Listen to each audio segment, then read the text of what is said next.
Dernier jour de la semaine, mesdames, mesdemoiselles, messieurs, tout le plaisir est pour nous de vous retrouver encore ce matin pour la une des journaux. Bienvenue, révision consensuelle de la Constitution, 3 précautions à prendre, interview exclusive de Mathias Ronquet, politologue. C'est là la manchette du journal La Croix, l'hebdomadaire titre également enseignement catholique au Bénin, clôture de l'année scolaire à Cotonou et projection dans l'avenir. 58e anniversaire de l'indépendance du Bénin, aller au-delà du rituel annuel des festivités. Voilà une proposition du journal. Diocèse de Kandy, une vingtaine de séminaristes au camp annuel 2018. Après l'hebdomadaire catholique, place à présent au quotidien Point Média qui titre perte de l'immunité pour 3 parlementaires opposants. Les langues se délient pour dénoncer un désastre moral. Nouroudine Sakasalé et Grégoire Akofodji s'indignent. Le journal met en manchette ce jour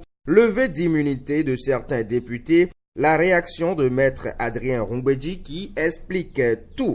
Suspension du journal La Nouvelle Tribune. Titre ce matin Point Média, blanc sur noir, une page noire pour la démocratie béninoise. Le quotidien de Titus Folly, l'Afrique en marche, audition publique à la HAC, la suspension de la Nouvelle Tribune renforcée un jeudi noir où le ciel est tombé sur la presse. Voilà ce que titre ce matin l'Afrique en marche, célébration du 1er août 2018, 111 millions décaissés en l'honneur des nouveaux princes pour une sauterie mal pensée. En tout cas, c'est toujours l'Afrique en marche. Le journal titre également anniversaire de Radio Maranatha, 20 ans déjà que l'évangile est servi, louange, adoration et témoignage à découvrir dans les colonnes du journal l'Afrique en marche dans sa parution du jour, pages 9, 10, 11 et 12. Best Info, mise en œuvre effective du projet asphaltage du péage.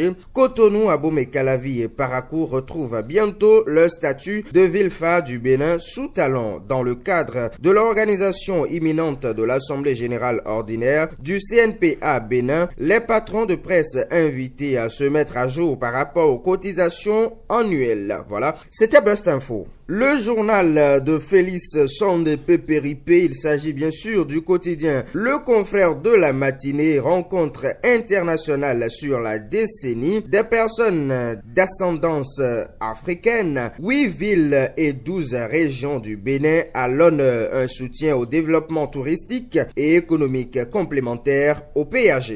Visite de travail de Madame le ministre français des Sports et de la Jeunesse au Bénin. Le ministre Khomeki et son Excellence Véronique Brumeau accueillent la spécialiste de l'épée et quintuple médaillé olympique. Tribunal de Cotonou, des poursuites judiciaires engagées contre 92 promoteurs de santé, puis suspension du quotidien La Nouvelle Tribune, des dizaines d'employés désormais au chômage.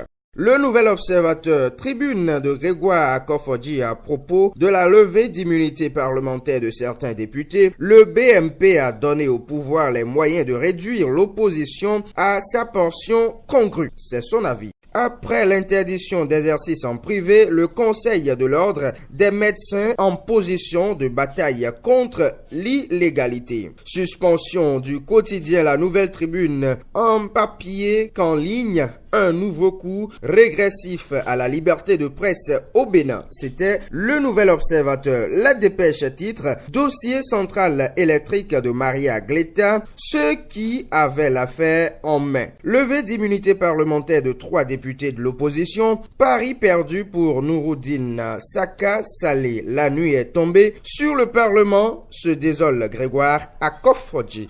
Anarque et escroquerie à Cotonou. 80 millions de faux billets saisis par la police. Puis, première édition du festival Todokun, les vertus du manioc au cœur d'une célébration à Porto Novo. C'est tout pour la revue de la une des journaux ce matin. Portez-vous très bien et à bientôt.